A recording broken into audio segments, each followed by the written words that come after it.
આમ તો મનસુખ વસાવા આદિવાસીઓ માટે અનેકવાર અવાજ ઉઠાવતા આપણે જોયા, ક્યારેક તેઓ અધિકારીઓને ખખડાવતા હોય તેવા વિડીયો પણ સોશિયલ મીડિયામાં વાયરલ થયા છે।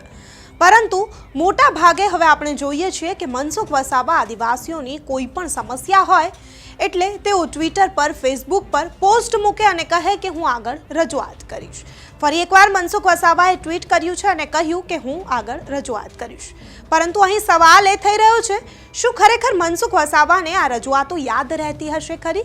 શું મનસુખ વસાવા માત્ર ને માત્ર સોશિયલ મીડિયામાં પોસ્ટ કરી અને વાહવાહી મેળવવા માટે આ પોસ્ટ કરતા હશે કે ખરેખર મનસુખ વસાવા આગળ રજૂઆત કરતા હશે ખરા? અનેક સવાલો થઈ રહ્યા છે। પહેલા તો મનસુખ વસાવાએ ટ્વિટર પર શું ટ્વીટ કરી છે તે જોઈ લઈએ કે મનસુખ વસાવા આદિવાસીઓ માટે અવાજ ઉઠાવતા એક ઘટના દર્શાવે છે અને શું એક ઘટના છે પહેલા એ જોઈએ। તો મનસુખ વસાવા ટ્વીટ કરતા લખી રહ્યા છે, દેડિયાપાડાના તાલુકાના ધનોર ગામના એક યુવાને અગમ્ય કારણોસર સવારમાં ગળેફાંસો ખાઈ લીધો, જેના કારણે મૃત્યુ પામેલ છે। મૃતકની ડેડ બોડીને સવારે 11 વાગ્યાના અરસામાં દેડિયાપાડા સરકારી હોસ્પિટલ ખાતે લઈ જવામાં આવેલ હતી અને રાતના 10 વાગ્યા સુધી પણ પોસ્ટમોર્ટમ થયું નથી, જે ખૂબ જ ગંભીર પ્રકારની બેદરકારી છે।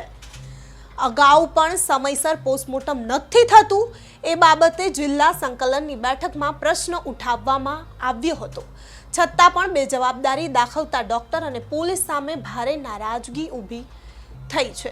અહીં મનસુખ વસાવા સાફ કહી રહ્યા છે કે તમને ખબર છે અગાઉ પણ આ પ્રમાણે બેદરકારીઓ દાખવવામાં આવી છે। અહીંયા સવારના 11 વાગે હોસ્પિટલ ડેડ બોડીને લઈ જવામાં આવી છે, રાતના 10 વાગ્યા છે, 12 કલાક જેટલો સમય થઈ ગયો, 11 થી 12 કલાક, છતાં ડેડ બોડી એમની એમ છે, પોસ્ટમોર્ટમ નથી કરવામાં આવતું અને આ વાત મનસુખ વસાવા જાણે છે કે આ પ્રકારની બેદરકારીઓ સરકારી હોસ્પિટલમાં થઈ રહી છે। વધુમાં મનસુખ વસાવા લખી રહ્યા છે, આ ગંભીર બેદરકારીને ધ્યાનમાં લેતા હું જવાબદારો સામે કાયદેસરની કાર્યવાહી કરવા માટે રાજ્યના ગૃહમંત્રી શ્રીને અને આરોગ્ય મંત્રી શ્રીને જાણ કરીશ। અહીં મનસુખ વસાવા જાણ કરવાની વાત કરી રહ્યા છે, તો મનસુખ વસાવા તમે ત્યાંના સાંસદ છો, જ્યારે તમને જાણ છે, તમે કશું નથી કર્યું, તો પછી ગૃહમંત્રીને, આરોગ્ય મંત્રીને જાણ કરીને શું કરશો? જો સામાન્ય માણસની વાત કરીએ તો સામાન્ય માણસ હોય તો પણ તેની માણસાઈના રીતે અધિકારી સાથે વાત કરે, પૂછે શું સમસ્યા છે, અત્યાર સુધી પોસ્ટમોર્ટમ કેમ નથી કરવામાં આવ્યું?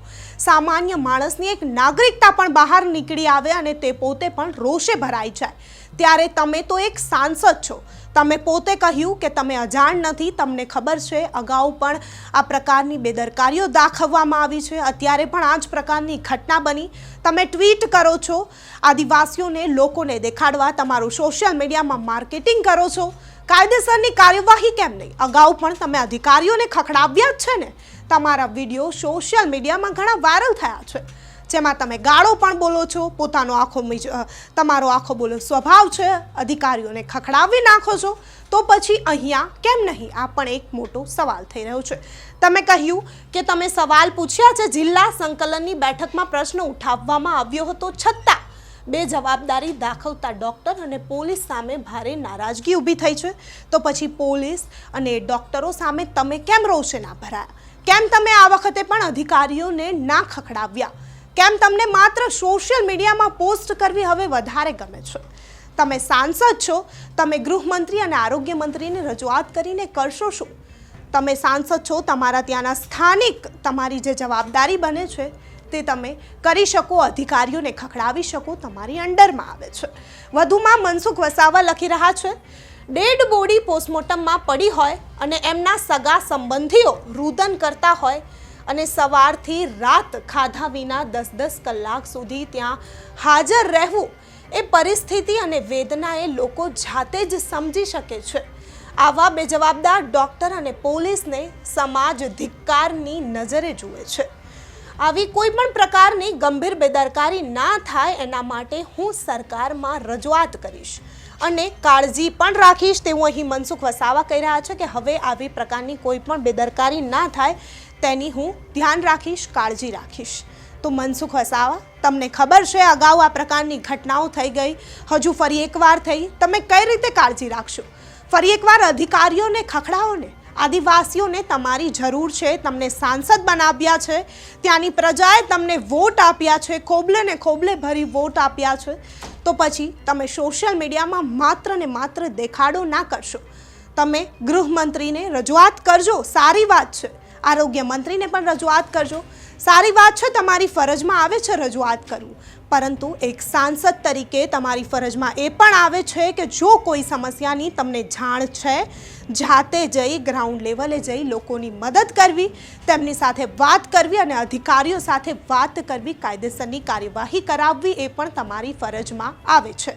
ત્યારે મનસુખ વસાવાને લઈને તમારું શું માનવું છે? મનસુખ વસાવા અનેક મુદ્દાઓ ઉઠાવે છે ખરા, પરંતુ હવે લાગે છે કે માત્ર ને માત્ર સોશિયલ મીડિયા પૂરતા અને પોતાનું માર્કેટિંગ કરવા પૂરતા ઉઠાવતા હોય તેવું લાગી રહ્યું છે. તો મનસુખ વસાવાએ ફરી એકવાર જે મુદ્દો ઉઠાવ્યો તેને લઈને તમારું શું માનવું છે અમને કમેન્ટ કરી ચોક્કસથી જણાવજો.